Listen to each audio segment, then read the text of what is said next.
Hello students, आज हम करेंगे रचना के आधार पर शब्द के भेद। रचना के आधार पर शब्द के 3 भेद होते हैं। सबसे पहले है रूढ़ शब्द, दूसरा है योगरूढ़ शब्द और तीसरा है यौगिक शब्द। बच्चों, 3 भेद हैं, पहला रूढ़, दूसरा योगरूढ़ और तीसरा यौगिक। अब हम इन तीनों के बारे में व्याख्या में पढ़ेंगे। सबसे पहले हम करेंगे रूढ़ शब्द।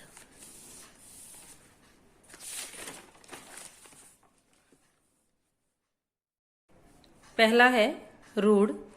वे शब्द जो परंपरा से किसी व्यक्ति के लिए, स्थान के लिए, वस्तु या प्राणी आदि के लिए प्रयोग होते चले आ रहे हैं।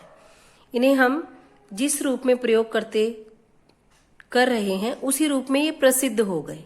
जैसे कलम है, पेन है, पेंसिल है, जितने भी शब्द हैं बच्चों, वो सब क्या है?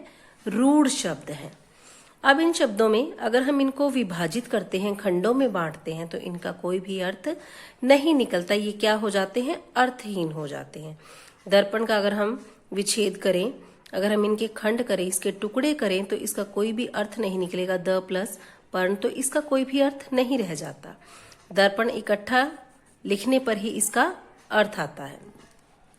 दूसरा एग्जाम्पल मैंने लिखा सूर्य, सु प्लस अर्य, तो इसका भी कोई अर्थ नहीं रह जाता। इस प्रकार बच्चों, ये वे शब्द होते हैं जो परंपरा से किसी व्यक्ति, वस्तु, स्थान या प्राणी के लिए प्रयोग होते चले आ रहे हैं और हम इन्हें एक विशेष अर्थ में प्रयोग कर रहे हैं।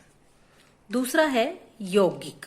यौगिक जैसा कि नाम से ही क्लियर है, योग से बनने वाले शब्द, अर्थात ये वे शब्द होते हैं जो 2 या 2 से अधिक शब्दों के योग से बनते हैं।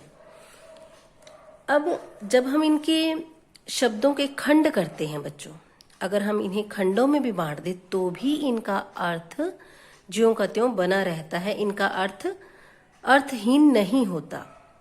एग्जाम्पल में देखेंगे सुपुत्र।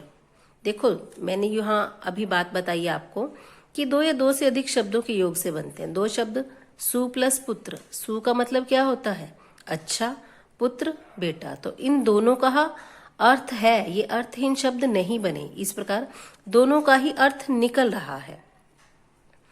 सुपुत्र का मतलब होता है अच्छा बेटा।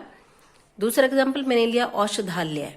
औषधालय यानी औषधि प्लस आलय। औषधि दवाई होती है, आलय दवाई रखने का स्थान होता है, अर्थात औषधालय जहां पर दवाइयों को रखा जाता है। इस प्रकार बच्चों, यौगिक शब्द वे शब्द होते हैं जो 2 या 2 से अधिक शब्दों के योग से बनते हैं।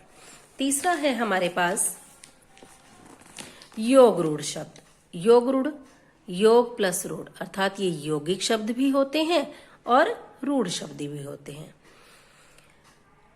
ये यौगिक होते हैं परंतु एक विशेष अर्थ के लिए रूढ़ हो जाते हैं। ये शब्द यानी 2 या 2 से अधिक शब्दों से मिलकर बनते हैं, लेकिन किसी तीसरे के लिए रूढ़ हो जाते हैं, प्रसिद्ध हो जाते हैं। बच्चों, जितने भी बहुब्रीहि समास वाले जो शब्द हैं वो सब योग रूढ़ शब्द होते हैं। एग्जाम्पल में देखेंगे दशानन। दशानन 10 आननों वाला, आनन होता है मुख, 10 प्लस आनन। अब देखो, 2 से 2 शब्दों के योग से बने हैं। 10 का मतलब होता है 10, आनन मतलब मुख।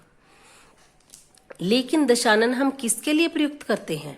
रावण के लिए। तो ये शब्द रावण के लिए रूढ़ हो गए, इसीलिए इन्हें योग रूढ़ कहा जाता है। यानी बनते भी 2 शब्दों के योग से, 2 से 2 अधिक शब्दों के योग से बनेंगे, लेकिन ये किसी विशेष अर्थ के लिए रूढ़ हो जाते। जैसे यहाँ पर ये रावण के लिए रूढ़ हो गए हैं। जलज, जल प्लस ज। जल मतलब पानी, ज मतलब जन्म लेने वाला। जल में जन्म लेने के लिए हम किसके लिए प्रयुक्त करते हैं? ये कमल के लिए। कमल को क्या कहा जाता है? जलज। तो जो जलज है वो कमल के लिए कौन सा शब्द बन गए हैं? रूढ़ शब्द। Thank you.